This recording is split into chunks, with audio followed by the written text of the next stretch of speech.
Salut à tous, on se retrouve pour l'émission Farmer Streak, l'émission qui débriefe de la Ligue 1. Aujourd'hui, on va revenir sur la sixième journée de Ligue 1.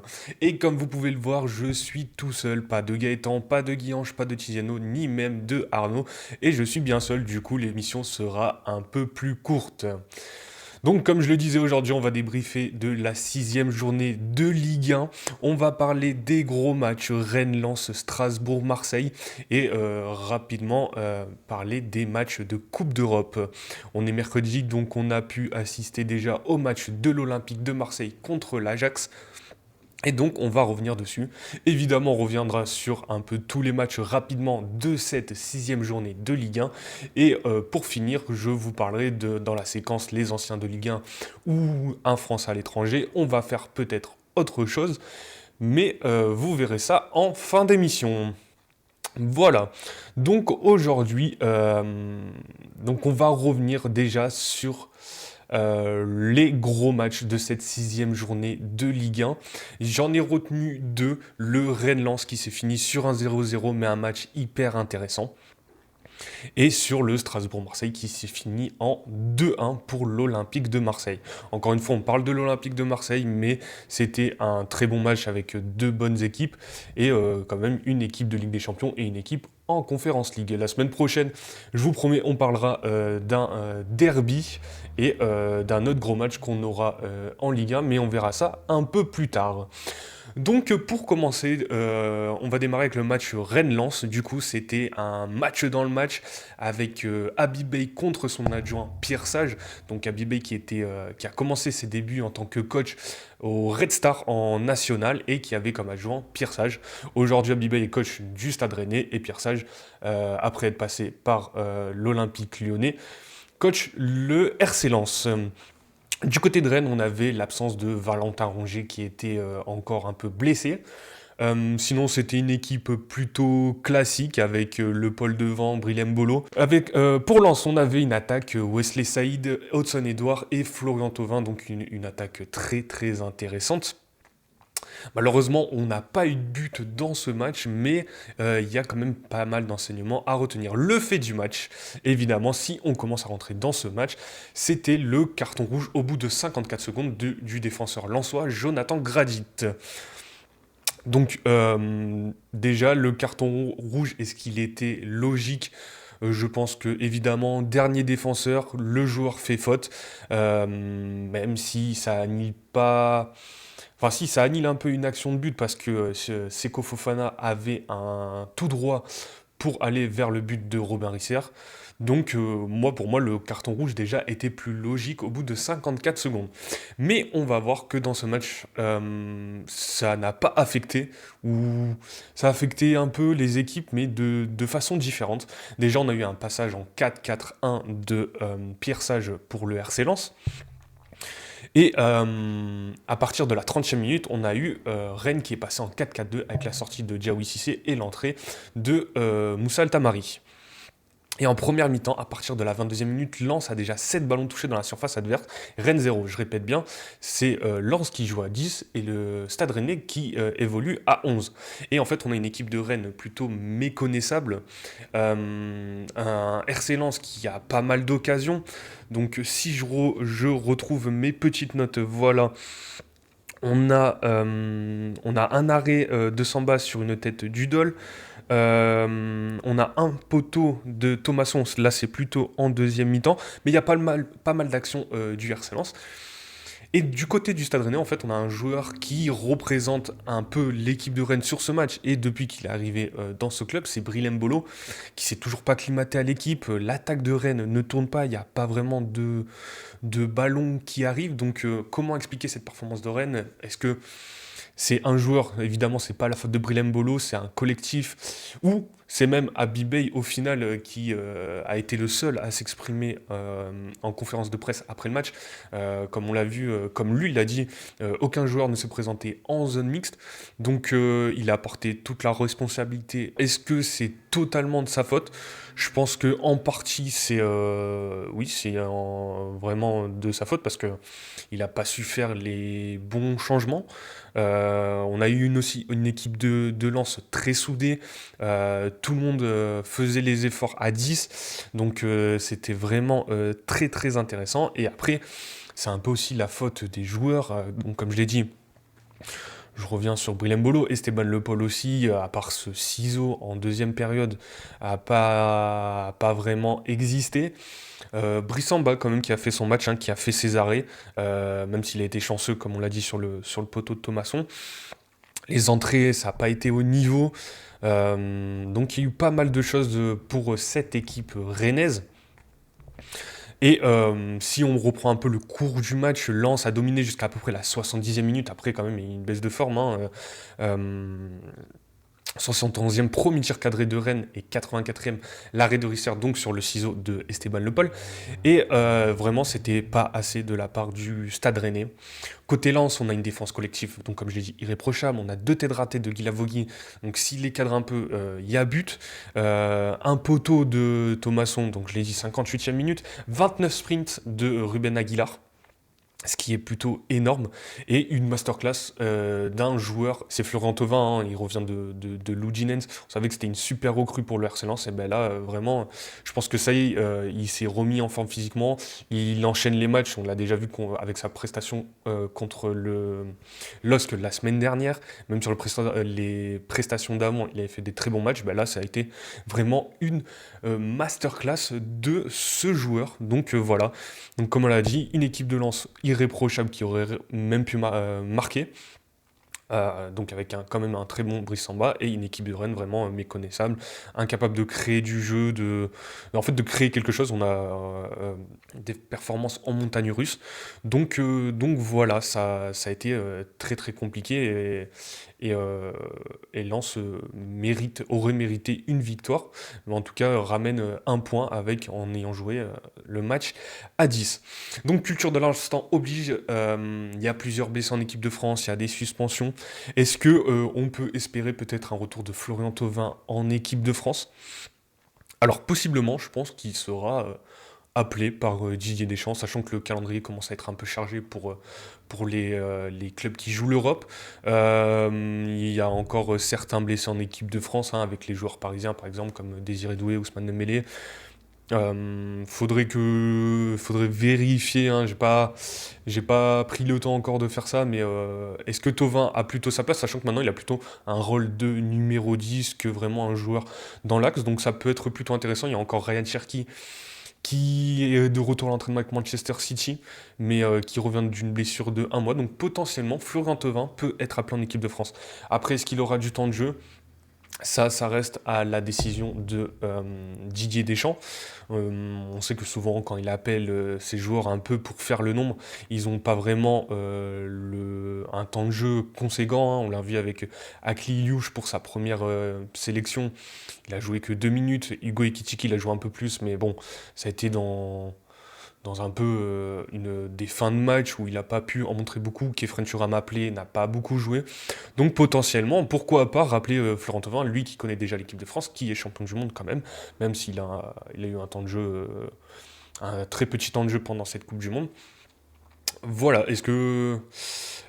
dites-moi en commentaire en tout cas si vous vous rappelez Florent Thauvin. Ça m'intéresse de savoir. Je sais qu'il y en a qui sont plutôt convaincus de ça, d'autres non. Donc ça m'intéresse de savoir. Mais en tout cas, c'est une question qui se pose avec ces dernières prestations.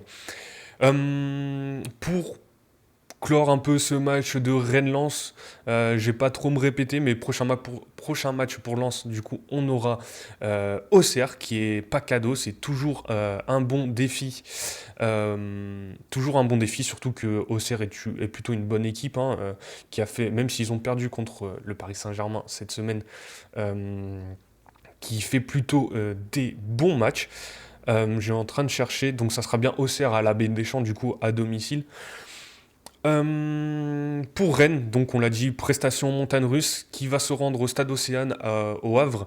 Là aussi, ça sera pas un cadeau non plus. Il va falloir que Rennes se relance. Qui sont un peu sur des prestations mitigées, hein. Donc à voir ce que ça va donner. Voilà. Après, ce qu'il faut changer à Rennes. Honnêtement, je pense que déjà, peut-être sur l'attaque, j'essaie de retrouver donc la compo Sur l'attaque, je pense que Mbolo, faudrait peut-être le mettre sur le banc le temps qu'il s'acclimate un peu plus au système de jeu de Rennes. Après, je sais pas. Et Abibay avait commencé avec Madi Camara, ou en tout cas avec Madi Camara, Fofana, Cissé au milieu. Donc si c'est vite sorti, Blas à droite, est-ce qu'il faut peut-être pas replacer Blas dans un poste plutôt de. Enfin, vraiment en tant que numéro 10 et pas cette espèce de milieu à 3. Oui, peut-être une animation, ouais, une meilleure animation offensive clairement pour le Stade Rennais. Qu'ils avaient sur le banc, peut-être, ouais, le retour de Rongier leur fera sûrement du bien. Frankowski aussi qui n'a pas joué, Adbor qui n'a pas joué. Donc voilà, sachant que Rennes ne joue pas de Coupe d'Europe. Donc je pense que quand même, Moussa Altamari, plutôt le faire démarrer, je trouve. Ça serait quand même plus intéressant. Voilà, voilà. Donc voilà, je pense que quand même il va y avoir une bonne remise en question pour le Stade Rennais. Si on va sur le deuxième gros match de cette sixième journée de Ligue 1 entre Strasbourg et Marseille, donc c'était à la Méno. Victoire 2-1 des Marseillais.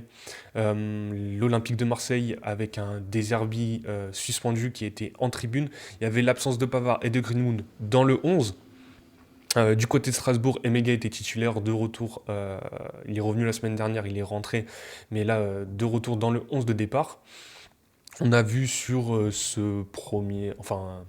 sur ce début de match, la banderole sortie par les supporters, qui, je ne sais plus exactement ce qu'ils disent, mais en gros c'est une réconciliation, en gros soutien à Emega et au coach, c'est plutôt à la direction qu'ils en veulent, donc on en avait déjà parlé. Donc voilà, sur ce match, il y a une domination dans les stats, en tout cas de l'Olympique de Marseille, mais ça se ressent pas forcément sur le visuel. On a un but hors jeu à la 17e des mégas, on a beaucoup de contre-attaques de Strasbourg qui font mal. Il y a quand même un arrêt de Penders sur un coup franc de Amine Gouiri. Donc voilà, sur cette première mi-temps, il n'y avait pas énormément de choses à dire. Je suis en train de me remettre hein, le déroulé du match, hein, plus mes notes. Oui, voilà, donc il n'y avait pas énormément de choses à dire. Donc le coup franc plus le but refusé pour hors-jeu pour Strasbourg et le coup franc de Amine Gouiri. C'est plutôt en deuxième mi-temps que ce match va se décanter. Yamro Senior fait 2 changements d'entrée avec l'entrée de Ouattara et Ameyo. Et donc ça paye directement. Donc c'est Paez et le Marshall qui sortent. Hein, et ça paye directement 49e minute. Donc c'est le but de Ouattara. Donc qui débloque la situation. Et après, il y a cette espèce de déroulé en deuxième mi-temps. Donc je vais faire tout le déroulé et après on va essayer d'en discuter un peu. Donc 58e minute, le match tourne. Marseille fait rentrer Emerson, Greenwood, Aubameyang et fait sortir Weah, Peshao et Gouiri. Donc Gouiri, juste pour revenir sur son match, hein, ça n'a pas été un très bon match. Il commençait à avoir pas mal de critiques. Il a été plutôt défendu par son coach Roberto De Zerbi. Dans ce match, mais on l'avait dit, hein, on sait que c'est un peu en montagne russe ses performances, donc qui n'a pas marqué. Donc voilà, 62e sortie d'Emmanuel Emega blessé, donc il y a une petite rechute, l'entrée de Panicelli, et donc là, le match tourne vraiment. 78e but d'Aubameyang, 91e but d'Amir Murillo. Donc voilà, défaite de Strasbourg. Défaite de Strasbourg, c'est vraiment les changements de Roberto De Zerbi, la blessure des mégas, vraiment la blessure des mégas a fait très très mal à Strasbourg. Et l'entrée d'Aubameyang. Aubameyang, pour revenir sur le joueur, depuis qu'il est de retour à Marseille, on sait que c'est plus le Aubameyang avec des grands sprints et tout ça, mais je le trouve hyper juste depuis son retour à Marseille, dès qu'il fait ses entrées ou quand il est titulaire, que ce soit en Ligue des Champions, on va en reparler sur le match qu'il y a eu hier soir contre l'Ajax, il est vraiment très juste et très très bon à chaque fois qu'il rentre sur le terrain. Là encore une fois, il marque. Donc, ouais, Aubameyang, vraiment très très très très cool à voir, qui, même après son année en Arabie Saoudite, qu'il est toujours au niveau. Pour Strasbourg, il y a quand même cette défaite contre Monaco. Il y a le premier match de Conference League ce jeudi contre Bratislava. Donc on a dit qu'ils pouvaient être favoris dans l'émission avec Gaëtan et Tiziano, où ils seraient parmi les favoris de cette Conference League. On va voir ce que ça va donner. Mais contre des équipes comme Monaco et Marseille, on l'a dit souvent que Strasbourg devait tendre vers ces deux équipes. Pour l'instant, est-ce que Strasbourg est plutôt dans les équipes comme Rennes, Lens, Lille. euh, et pour l'instant, ils n'ont pas le niveau donc des deux équipes de Ligue des Champions. Ils ont plutôt fait un bon match. Donc sur ce match et sur le match d'avant contre le PFC. Donc à voir si ils peuvent se relancer, sachant que leur prochain match c'est à Angers, donc ils sont favoris quand même. Donc à voir s'ils pourront se relancer, même si la blessure d'Emega va leur faire très mal, parce que ça reste le capitaine de l'équipe. Et que, comme je l'ai dit, Strasbourg a plutôt deux visages quand il est là et quand il n'est pas là. Pour cette équipe de Marseille, encore une fois, le match de Gouiri a été plutôt mid. On va pas dire mauvais, on va dire mid, même s'il est quand même actif, il a du mal à finir. Je pense qu'il y a une vraie question qui se pose, hormis le Paris Saint-Germain évidemment.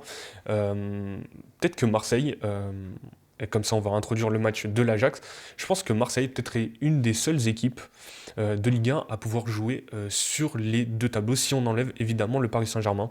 Je trouve qu'ils ont un effectif complet. Plutôt complet, on l'a vu sur ce match contre l'Ajax avec le milieu de terrain euh, donc que je ne me trompe pas sur la nationalité, il est belge, donc Vermieren. Ils ont un milieu de terrain, il y a Geoffrey Kondogbia qui est toujours blessé, il y a Højbjerg, on a O'Reilly. Qui est-ce que j'oublie? Højbjerg, O'Reilly, Gomez. Voilà, donc ce milieu de terrain qui peut jouer un peu dans toutes les positions du milieu de terrain et qui peut être complémentaire. On n'avait pas trop aimé le Gomez-Højbjerg, mais O'Reilly, je le trouve plutôt bon, en tout cas. Vermieren, on l'a vu sur le match contre l'Ajax, il fait un super match. Donc déjà, sur ce milieu de terrain, il y a de la concurrence, il y a du turnover. Sur l'attaque, pareil. Là, contre le match contre Strasbourg, on avait en attaque, ouais, à gauche, Gouiri en pointe, Peshao à droite.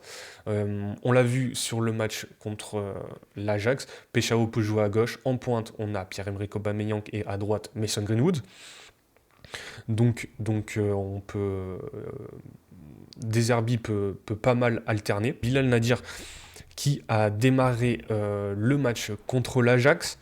Bon, Robinova, c'est plutôt un joueur que Roberto Deserbi fait rentrer en fin de match. On a Ahmed Traoré qui est blessé, mais qui lui aussi peut rentrer dans cette rotation en attaque. Donc déjà sur l'attaque aussi, ils sont plutôt fournis. Et en défense, là contre Strasbourg, on avait Medina, Aguerd, Balerdi, Murillo. Il y avait Pavard sur le banc. On n'avait pas de VAR sur le banc. Egan Riley sur le banc aussi. Donc voilà, et après on l'a vu sur ce match contre l'Ajax, c'est Balerdi qui était incertain et qui n'a pas joué, donc Pavard qui était plutôt à droite, Murillo sur le banc, il y avait Medina qui était titulaire. Enfin, il y a beaucoup, il y a un effectif très complet. Bon, après Rulli, pour l'instant il est intouchable, hein, c'est un des meilleurs gardiens de Liga, voire le meilleur en ce moment. Donc voilà, cette équipe de Marseille est plutôt complète, il y a vraiment, les postes sont doublés, ou en tout cas il y a beaucoup de joueurs qui sont polyvalents, qui peuvent jouer à plusieurs postes dans leur partie du terrain. Donc c'est vraiment très, très, très, très intéressant cette équipe de Marseille. Sur le match de l'Ajax, il y avait un 3-0 mi-temps. Donc voilà, 3-0 mi-temps, un doublé de Peshao, un but de Greenwood, deuxième mi-temps, Aubameyang qui met quand même son but, Aubameyang qui fait la première passe décisive pour Peshao, Vermieren, comme je l'ai dit, qui a fait beaucoup de récupération sur ce match. Bon, c'était une équipe de l'Ajax plutôt faible, en plus sans leurs deux attaquants, mais honnêtement, Marseille a totalement dominé ce match. Même s'ils sont un peu relâchés sur la fin, il y a eu un peu plus d'action, mais c'était très très complet pour cette équipe. On a eu la petite blessure de Medina, à voir si c'est très grave ou s'il pourra jouer contre Metz cette semaine. Mais voilà, cette équipe de Marseille qui est plutôt sur une dynamique positive après ce début de saison, avec, comme on sait, les histoires de vestiaire, Rabiot. Ils ont trouvé leur rythme de croisière, voilà. Donc voilà pour cette équipe de Marseille. Euh, pour finir la semaine, ils joueront contre Metz, donc ils iront à Metz. Là aussi, comme Strasbourg, ils seront plutôt favoris pour leur match. Donc, s'ils arrivent à bien conclure ce match avant la trêve, ça sera top pour cette OM. Voilà, je pense que sur les deux gros matchs, en tout cas de la journée de Ligue 1, on a fait le tour. N'hésitez pas à me dire ce que vous avez pensé. Là, je suis un peu tout seul, donc je vais un peu dans tous les sens. Si on parle des autres matchs de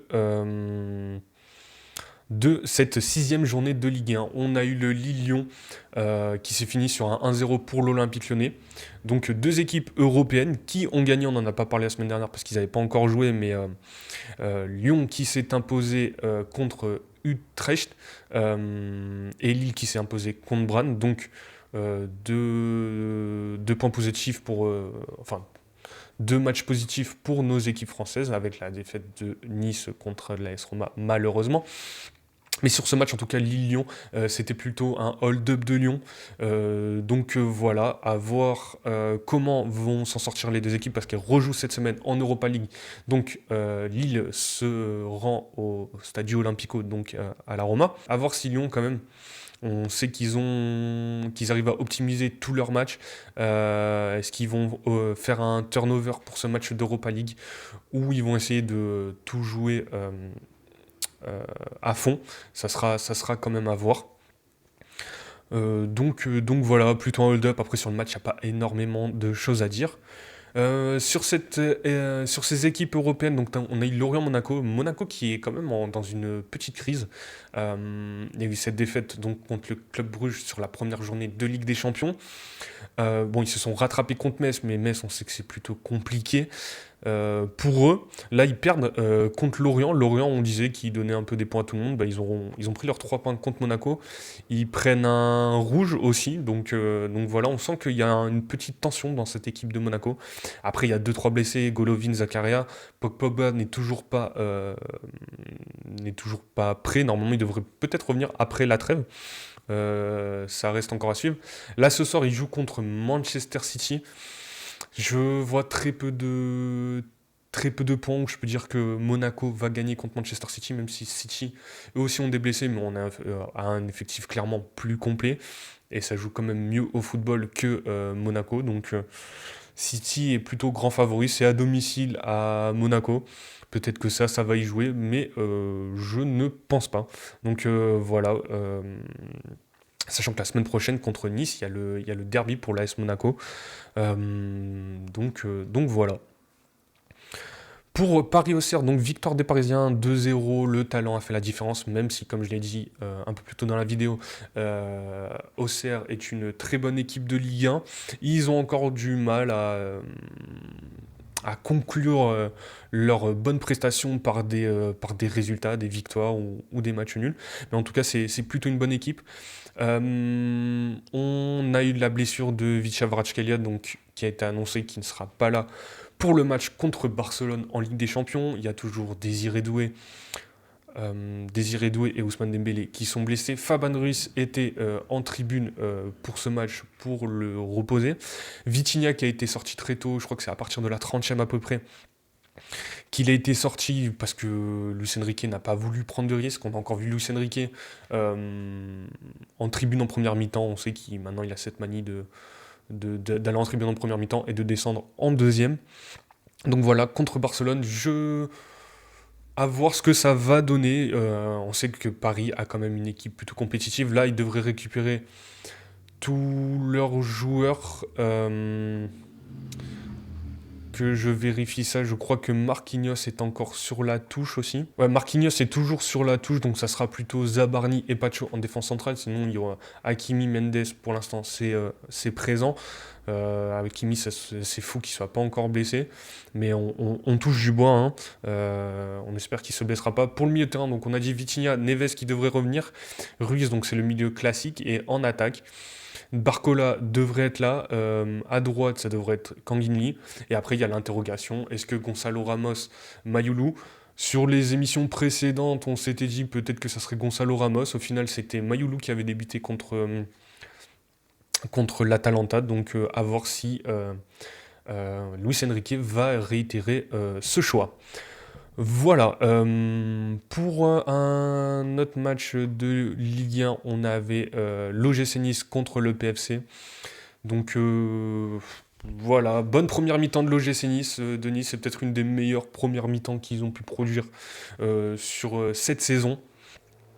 On a eu cette deuxième mi-temps extrêmement étrange. Déjà Paris qui revient quand même avec de meilleures intentions. Mais il y a eu cet incident avec les supporters, donc des chants homophobes. Donc l'arbitre a considéré, a averti le speaker pour qu'il fasse une annonce. Ça a été Jonathan Klaus, capitaine du jour, qui a dû demander aux supporters d'arrêter. Voilà. Ça a un peu sorti les Niçois du match, je trouve. Après, il y a cette main dans la surface de Moïse Bombito, donc penalty pour le Paris FC. Et donc, il y a eu ce match 1-1. Pardon, parce que, alors si je reviens, Sofiane Diop, qui était déjà en conférence de presse la semaine dernière, du coup, qui l'a un peu exprimé, qu'il lui avait besoin d'un déclic, que l'OGC Nice avait besoin d'un déclic. Lui, aime bien jouer joue dans ce rôle un peu de 10 hybride, à droite aussi. Et il a dit qu'il préférait jouer en tout cas derrière l'attaquant, et que lui aussi, il fallait qu'il travaille et qu'il ait ce déclic. Donc il marque en première période. Est-ce que ça va être ça le déclic de sa saison? Ça sera à voir. Donc à ce moment-là, il y a 1-0 juste avant la fin de la première mi-temps. Donc deuxième mi-temps, incident avec les supporters. Beaucoup d'incompréhension en tout cas. Donc penalty pour le Paris FC sur une main de Moïse Bombito. Moïse Bombito qui était de retour et qui a fait plutôt beaucoup de bien à cette défense de l'OGC Nice. Mais malheureusement, comme je l'ai dit, les Niçois un peu sortis du match, qui n'ont pas pu aller chercher plus qu'un match nul. Nice qui joue cette semaine contre Fenerbahçe. Donc ça va être encore compliqué. Défaite contre la Roma pour le premier match d'Europa League. La deuxième match directement en Turquie contre Fenerbahçe. Ça va être une grosse épreuve pour les Niçois. Je ne les vois pas gagner honnêtement. Même si le Fenerbahçe, c'est pas un très grand Fenerbahçe, hein. Ils ont renvoyé leur coach en début de saison qui était José Mourinho. Après, sur le championnat turc, je crois qu'ils sont quand même dans les 2-3 premiers, voire premiers, je crois, si je dis pas de bêtises. Donc voilà, je vois pas pour l'instant cette équipe de l'OGC Nice gagner, même si on a vu un peu plus de choses contre la Roma et contre le Paris FC, ça reste encore très compliqué. Voilà. Après, sur les autres matchs, sur cette journée, cette sixième journée de Ligue 1, on a eu, si je fais un récap de tous les matchs, on a eu donc Strasbourg-Marseille, victoire de Marseille 2-1. Lorient-Monaco, 3-1 pour Lorient. Toulouse-Nantes, match nul 2-2. Avec un Mathis Sabine qui revient de plus en plus et qui va être un très bon joueur pour le FC Nantes. PSG Auxerre, donc on en a parlé, 2-0 pour le PSG. Nice-Paris FC 1-1. Metz-Le Havre, premier 0-0 de la saison en Ligue 1, donc pour ces deux équipes qui vont avoir une saison compliquée. Metz qui n'a toujours pas gagné. Lille-Lyon, victoire de Lyon, 1-0 pour l'Olympique Lyonnais. Angers-Brest, victoire de Brest 2-0, donc on l'avait dit, Brest qui avait eu un début de saison plutôt compliqué, qui se remet un peu dans la tête à l'endroit avec la victoire contre Nice la semaine dernière, 4-1. Et donc cette victoire contre Angers, 2-0, avec Romain Del Castillo qui est encore buteur. Voilà, et Rémi Labo de Lascari aussi qui est encore buteur. Et il me manque un match, donc Rennes-Lens, 0-0 pour ce match. Pour la 7e journée de Ligue 1, donc on aura un Paris FC Lorient le vendredi soir, Metz-Marseille, Brest-Nantes et Auxerre-Lens pour la journée de samedi, Lyon-Toulouse, Le Havre-Rennes, Monaco-Nice, donc le derby, et Strasbourg-Angers. Et après, le match du dimanche soir, le Lille-Paris Saint-Germain. Donc je pense que les deux matchs à suivre, je pense que Auxerre-Lens, ça va être un match plutôt cool à voir, un bon petit match de Ligue 1 du samedi soir. Le derby quand même, Monaco-Nice le dimanche après-midi, ça va être quand même intéressant à suivre. On va voir ce que ça va donner pour les deux équipes déjà en Coupe d'Europe. Et, euh, et voilà. Et après, Lille-PSG quand même, match plutôt cool à regarder pour le dimanche soir. Voilà, si on doit faire un point sur le classement de Ligue 1. Donc on a PSG et Lyon qui sont premiers ex-aequo avec 15 points. Marseille, Monaco, Strasbourg, ex-aequo pour ce podium. Après la différence de but, c'est un peu différent, mais ils ont tous 12 points. Et pour conclure sur les places européennes, donc Lille 6e et Lens 7e, tous les deux à 10 points, mais avec la différence de but. On a Rennes qui est juste derrière avec 9 points. Et après, pour le bas du classement, donc on a Le Havre, Nantes, Angers, pardon, qui sont à 5 points. Voilà. Et le FC Metz qui a 2 points avec toujours aucune victoire. Qui a toujours aucune victoire dans cette Ligue 1. Et Auxerre, quand même, qui a 6 points. Donc pas très loin de la zone de relégation. Et après, on a le ventre mou de ce classement. Pour les buteurs, ça n'a pas trop bougé. On va se les refaire quand même. Donc on a Del Castillo, Kebal, Aubameyang, Barcola, Ansu Fati, Le Paul, Magri, Neves, Pagis, Panicelli et Tosin qui sont à 3 buts, tous ex-aequo. Et on a Del Castillo, Kebal qui ont 2 passes décisives, donc qui sont leaders pour ce classement des buteurs. Voilà.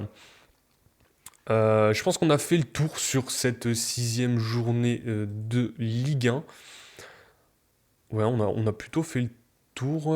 Je regarde, peut-être j'oublie quelque chose, mais je pense pas. Donc voilà, on a plutôt fait le tour sur cette journée de Ligue 1.